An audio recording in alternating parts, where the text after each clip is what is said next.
NR multi speciality अस्पताल बिलासपुर में अब यूरोलॉजी चिकित्सा सेवा शुरू।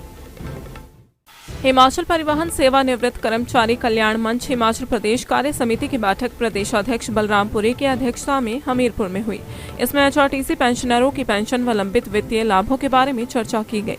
उन्होंने कहा कि राज्य सरकार एवं निगम प्रबंधन द्वारा लंबे समय से भुगतान नहीं किए गए हैं। मंच की प्रदेश कार्य समिति द्वारा पेंशन के बजट में स्थायी समाधान करने के बारे में वर्ष 2013 में मुख्य मांग की जा रही है। पेंशन का स्थायी समाधान न होने के कारण पेंशन समय पर नसीब नहीं होती। इस कारण पेंशनरों को अपना जीवन यापन करना वृद्धावस्था में मुश्किल हो जाता है। वर्ष 2015 से लंबित वित्तीय लाभ का निगम प्रबंधन द्वारा भुगतान नहीं किया गया है, जिनके भुगतान के लिए मंच ने राज्य सरकार व निगम प्रबंधन को बार बार समय समय पर पत्राचार से मांग की है। यहाँ तक कि एचआरटीसी के बीओडी के निर्णय को भी एचआरटीसी प्रबंधन ने लागू नहीं किया। इसे लागू करने हेतु बार बार निगम प्रबंधन से गुहार लगाई जा रही है। पेंशन के स्थायी समाधान व लंबित वित्तीय लाभों जैसी समस्या का हल करने के लिए मंच ने परिवहन मंत्री को मंच से पदाधिकारियों के साथ वार्ता करने हेतु 4 बार पत्राचार किया, लेकिन मंत्री ने आज तक कोई भी बैठक हेतु समय नहीं दिया। कितना पैसा सरकार से लेना है, आज तक जो हमारा कैलकुलेशन है आज की डेट में वो 265 करोड़ रुपए के करीब बनती है। हम सरकार से यही मांग कर रहे हैं कि एक तो हमारा पिछला टोटल पैसा हमारा दे दिया जाए जो 265 करोड़ है, और हमारे को सरकार ने ये कहा था जब सरकार बननी थी उस वक्त ये कहा था कि जब भी हम आएंगे तो आपकी पेंशन का स्थायी समाधान कर देंगे और जब भी आप रिटायर होंगे उसी वक्त आपको जो आपका पैसा रिटायरियों का होगा उसी वक्त दे देंगे। परंतु 2015 से लेकर 2021 तक 265 करोड़ रुपया बन चुका है। आज सरकार ने 377 करोड़ रुपए ग्रांट इन एड दी है, परंतु वहां कहीं ये नहीं दर्शाया गया कि जो आपकी पेंशन है रिटायरियों की उसमें से 377 में इतना करोड़ रुपया जो है वो पेंशन के लिए है। हम यही मांग कर रहे हैं सरकार से कि सरकार ही हमें बताए कि 377 करोड़ में हमको एचआरटीसी को जो एचआरटीसी बोलती है कि 35% पैसा जो है ग्रांट इन एड में, जो अधिकारी इस बात को बोलते हैं, सरकार इस बात को बोलती है कि 35% जो ग्रांट इन एड देती है वो पेंशन के लिए है।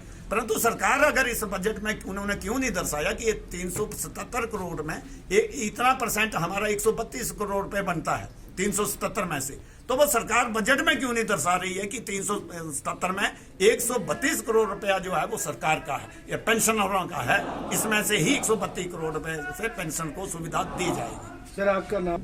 मैं चमन लाल पुंडीर, प्रदेश कार्यकारी अध्यक्ष सेवानिवृत्त हिमाचल परिवहन सेवानिवृत्त कल्याण मंच।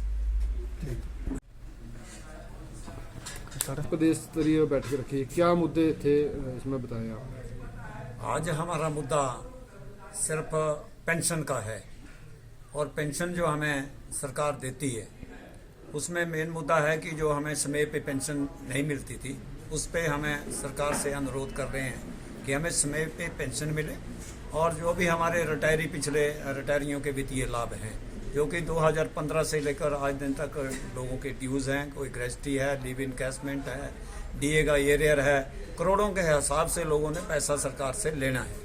तो मेन मुद्दा है कि हमारा समय पे रहते हमें पेंशन दे और जितना पैसा हमारा आज दिन तक हमने सरकार से लेना है रिटायरियों का वो हमें समय रहते सरकार दे। ये मेन मुद्दा आज हमारा है, क्योंकि सरकार से हम बार बार मिलते आए हैं, सरकार से हमारा निवेदन भी रहा है और इस निवेदन के साथ सरकार ने हमें आश्वासन भी दिया था कि जब भी हमारी सरकार आएगी हिमाचल प्रदेश में तो हम आपकी समस्या का स्थायी समाधान कर देंगे। परंतु वो 3 साल बीत जाने के बाद भी सरकार ने स्थायी समाधान नहीं किया।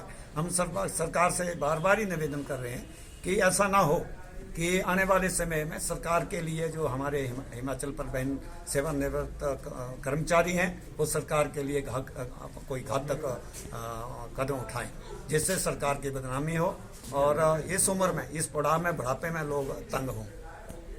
सर अगर आपकी मांगे जो नहीं मानती है सरकार तो क्या आगे रणनीति आपकी? ये हमारी कार्यकारिणी जो बैठक है, जो कार्यकारिणी की हमारी बैठक होगी, प्रदेश कार्य समिति की बैठक होगी, उसमें हम मिलकर फैसला लेते हैं। अकेला किसी का फैसला नहीं होता है, जो भी फैसला लेंगे मिलकर लेंगे और वो प्रेस के माध्यम से और नोटिस के माध्यम से सरकार को इसके बारे में अवगत करा दिया जाए। एक तो सर आप कल्याण मंच सेवानिवृत्त कल्याण मंच जो हमारा है काम कर रहा प्रदेश के अंदर हिमाचल परिवहन का सेवानिवृत्त कर्मचारियों का, उसके हर जिले से डेलीगेट यहाँ पर पहुंचे हैं और वो इसीलिए पहुंचे हैं कि हमारी पेंशन का कोई स्थायी समाधान निकले, क्योंकि स्थायी समाधान के लिए सरकार ने आश्वासन दिया था वो आश्वासन पूरा 3.5 साल के अंदर नहीं हुआ है। इसलिए ये हंगामी यहाँ बैठक हो रही है। इस पर इमीडिएटली कोई ऐसा फैसला आज जो है कर्मचारी जो है वो लेंगे। बहुत से लोग जो हैं वो हम खास करके जी स्टार्ट सर बोलिए। हम सरकार से ये मांग कर रहे हैं क्योंकि 2015 से लेकर 6 साल का अंतरकाल में हमारे बहुत से सैकड़ों कर्मचारी जो हैं अपना पैसा लेना जो उनको मिलना है वो नहीं मिल रहा है। वो ऐसे इस उम्र में आकर, इस पड़ाव में आकर, इस उम्र के जो रिटायरियों की उम्र होती है, इस उम्र में बहुत सी गंभीर बीमारियां होती हैं, जिन गंभीर बीमारियों के कारण वो अपने इलाज नहीं करवाते हैं। और बहुत से कर्मचारी जब पैसा नहीं होगा तो उसका इलाज वो बीमारियों से कैसे करवाएंगे। इसलिए वो हम ये चाह रहे हैं कि हम लोगों को जो पैसा मिलना है वो कम से कम वो पैसा पिछला रिटायरियों को मिल जाए, ताकि जो बीमार लोग हैं इस उम्र में उन्होंने का पारिवारिक जो उनके ऊपर जो जिम्मेवारी है इस उम्र में उसको सही ढंग से कर सके। ठीक है सर, थैंक यू।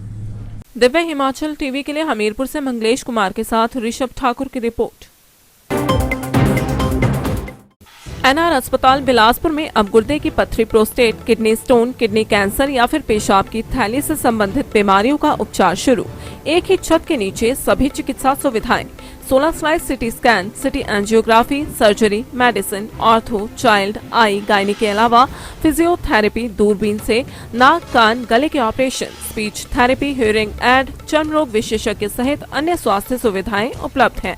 अधिक जानकारी के लिए संपर्क करें 9816142532, 9736514253 और 7807161466।